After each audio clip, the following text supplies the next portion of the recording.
अपने नौजवान भाइयों को एक बेहतरीन तोहफा देने जा रहा हूं तिले का, क्योंकि गर्मी का मौसम आ गया है। सारे बिला वजह गर्म तिले इस्तेमाल करेंगे उसका इंतहाई नुकसान होता है। इसमें सिर्फ 2-3 चीजें होती हैं। पहले नंबर पे आपने रोगन संदल लेना है, किसी भी अच्छी कंपनी का रोगन संदल 20 से 30 ml की एक बोतल होती है, वो आप ले लें।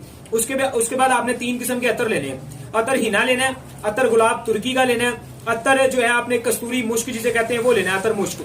ठीक है, तीनों 2-2 ग्राम डालने हैं। अगर आपको कोई इनमें से ना मिले तो जो बाकी 2 मिले वो 3-3 ग्राम कर लें। इसको हला के अच्छी तरह फेंट के 2-4 मिनट करके रख लें। रोजाना 9 कतरे सुबह और 9 शाम इसको लगाया करें। ज़कावत हिस्स को ये अल्हम्दुलिल्लाह कंट्रोल करता है, मोटाई में ये इजाफा करता है। 2 से 3 माह इसको मुसलसल लगाते रहे और ज़कावत हिस्स जो है ये कम करता है और मजी आने को ये रोकता है। जब मजी कंट्रोल हो जाए तो जारी बात है टाइमिंग बढ़ती है। तो इस तिले को इस्तेमाल करके जो है दुआ में याद रखें फायदा हो। और खुशबूदार तिला है, जारी बात है कोई पूछता है तो उन्हें कि ये बेहतरीन खुशबू है जो मैंने लगाई हुई है। तो बतौर खुशबू अगर जिस्म भी इस्तेमाल करना चाहे तो कर सकते हैं, पाक साफ चीज है।